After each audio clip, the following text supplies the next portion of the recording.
We are the Datablan family, originally from Nueva Ecija and Quezon City in the Philippines. We are now living here in the Shenandoah Valley, here in Virginia. And we would like to greet everyone a happy Philippine Independence Day. Mabuhay ang Pilipinas!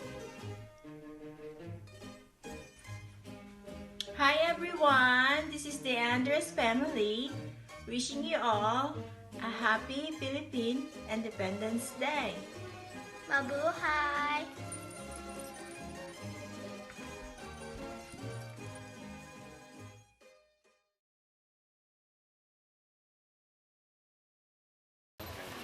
Good afternoon.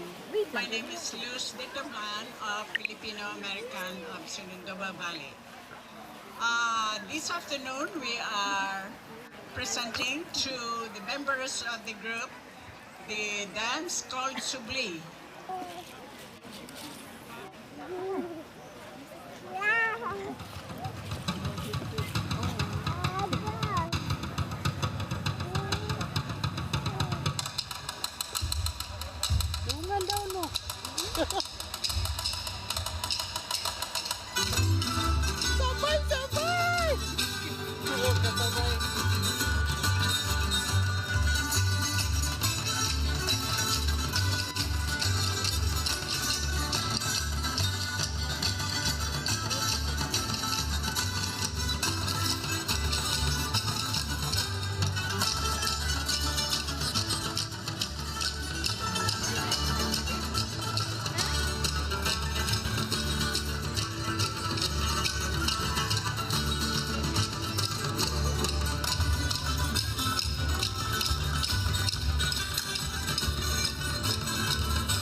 Nawa si Katring.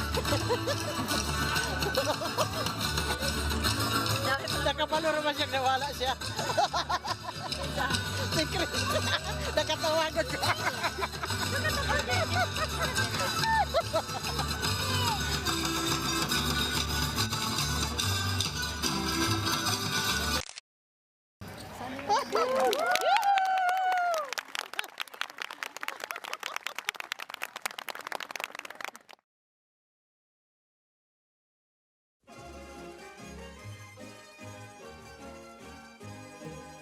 Mabuhay, Philippine Independence Day, June 12, 1898. We celebrate this with you from our home in Harrisonburg, Virginia. This is in conjunction with the Filipino-American Shenandoah Valley Association. God bless you. God bless the Philippines. Mabuhay. Philippine Independence Day!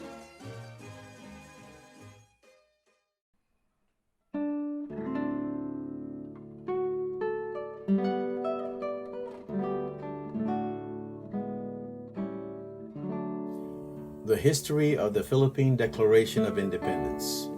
In 1896, the Philippine Revolution against Spanish colonial rule began. In December 1897, the Spanish government and the revolutionaries, led by General Emilio Aguinaldo, signed a truce, the Pact of Biak na Bato, requiring that the Spanish pay the revolutionaries 800,000 Mexican pesos, and that Aguinaldo and other leaders go into exile in Hong Kong.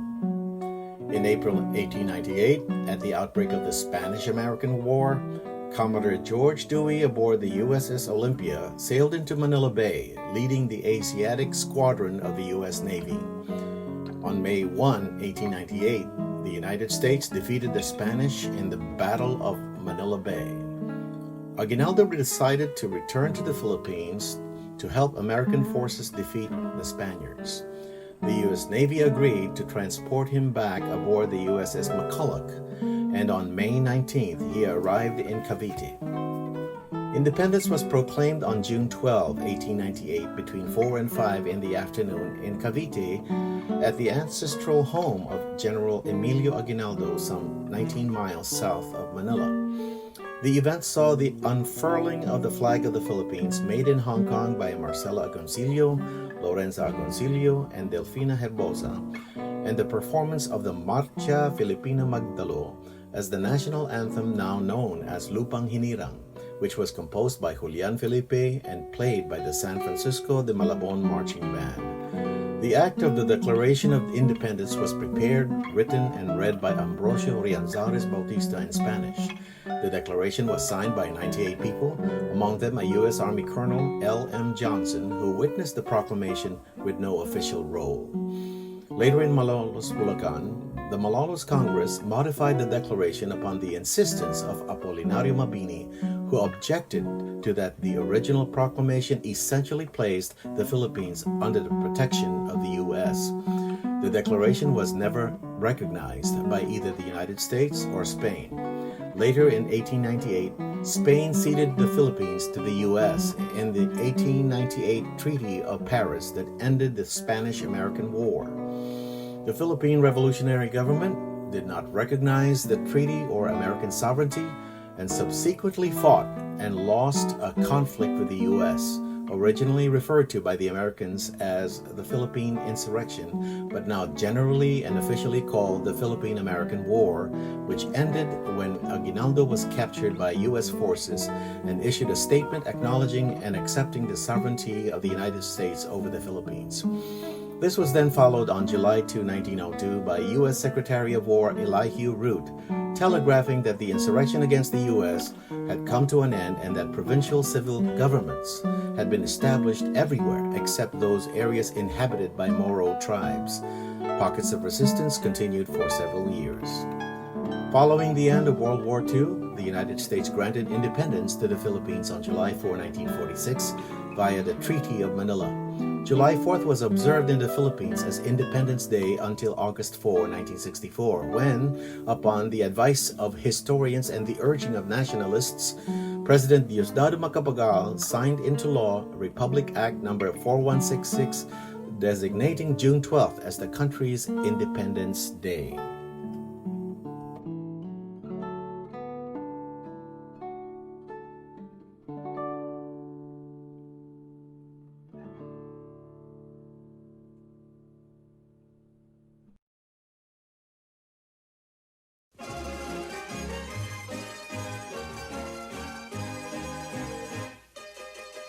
We are the Dumlao family. Happy Independence Day to everyone. We are Regalman family. I'm living Timberville, Virginia. I'm from Cabanatuan City, Nueva Ecija. My husband is Native American. We are greet everyone and happy Independence Day. Mabuhay ang Philippines!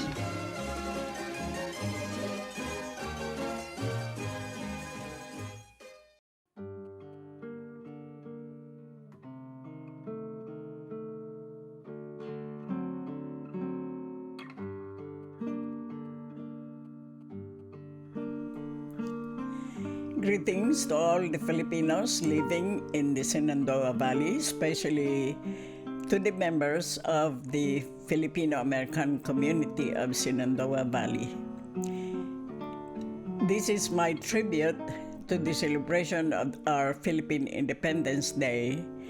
I did a composition entitled in Tagalog, Ang Araw ng Kalayaan ng Pilipinas.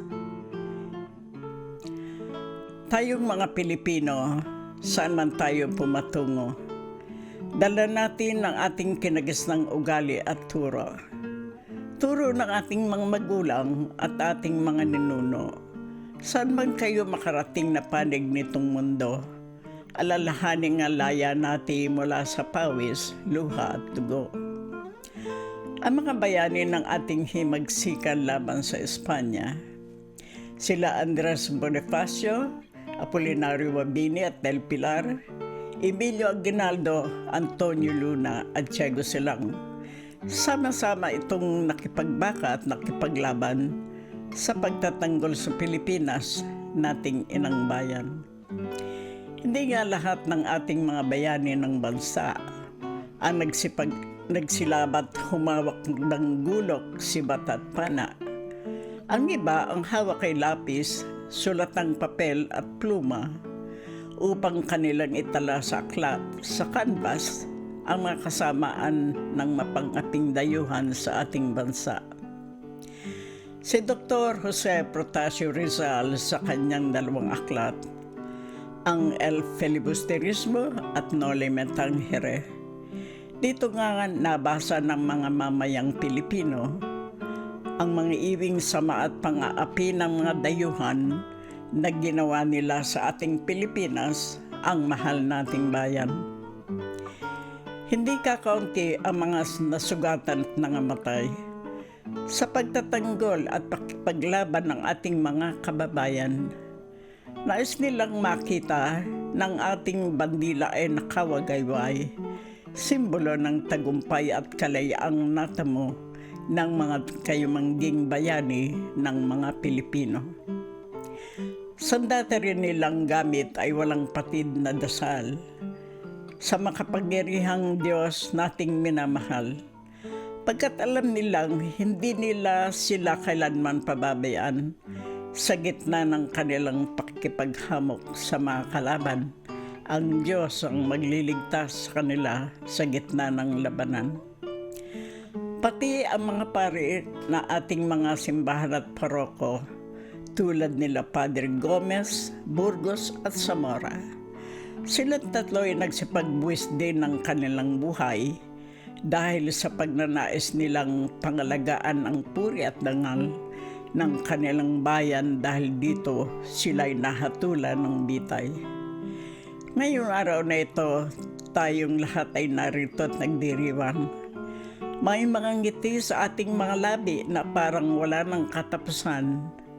Palaging pakaisipin na sa lahat ng oras at araw, kaya tayo masaya ngayon dahil sa ating mga bayani ng lahi na namuhunan ng kanilang dugo, pawis, luha at buhay. Ang ating kasarilang tinatamasa nating lahat ngayon. Huwag kalimutang pasalamatan ang ating Panginoon nang dahil sa kanyang pagpapala at patuloy na subaybay sa ating lahat ng mga Pilipino, dito, diyan at doon. Mabuhay ang Pilipinas. Salamat sa ating Panginoon.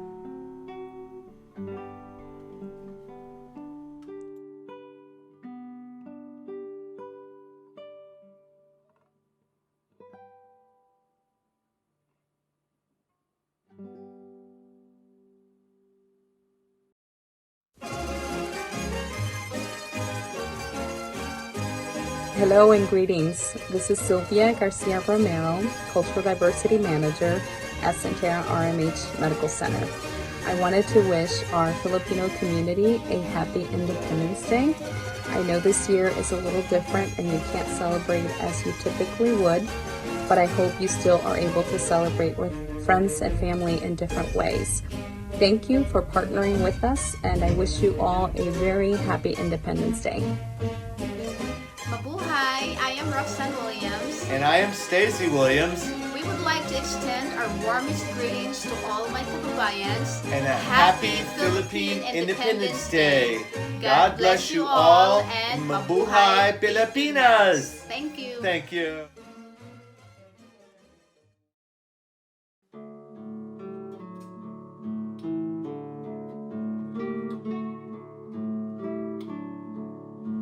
We celebrate our 122nd Philippine Independence virtually on June 12, 2020. As president of our organization, I would like to request or challenge the officers and members of the Filipino-American community of Shenandoah Valley as brothers and sisters to try to do the following. The first one is the freedom to help. Let us keep the bayanihan spirit alive, helping one another. Second, freedom to love. Let us love one another. Third, freedom to forgive. Let us forgive one another. We make mistakes because we are not perfect. Freedom to learn.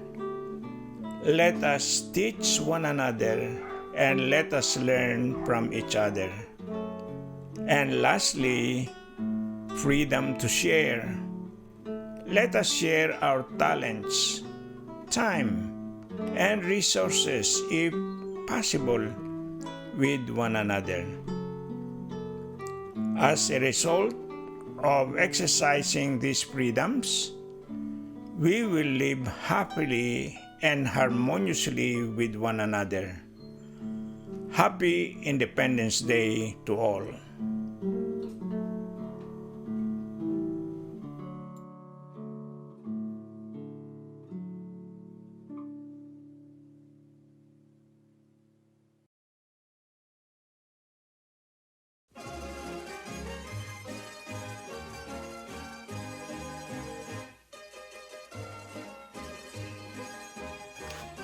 Hi, this is Emily Karikoff. Happy Independence Day. Be safe. Mwah. Hello everyone, we are the Allen family, and we are originally from Davao City and now living in the Shenandoah Valley, USA. And we want to wish the Philippines Happy Independence Day! Mabuhay!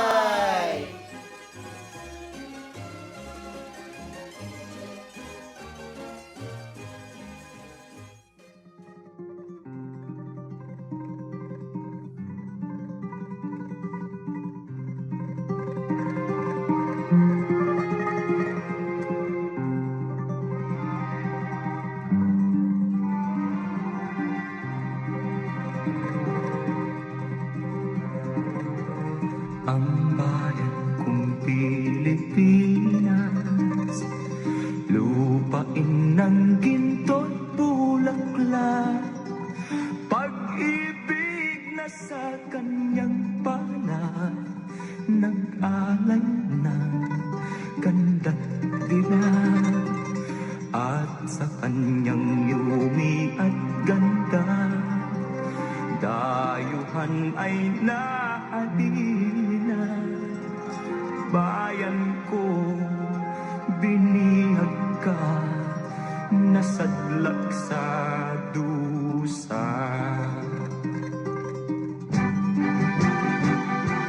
Ibon mang may layang lumipad, kulungin mo at umiiyak. Bayan pa kayang sakdal dilag, ang di magnasang makaalpas. Pilipinas kong minumutya, pugad ng luha at dalita, aking adhika, makita kang sakdal.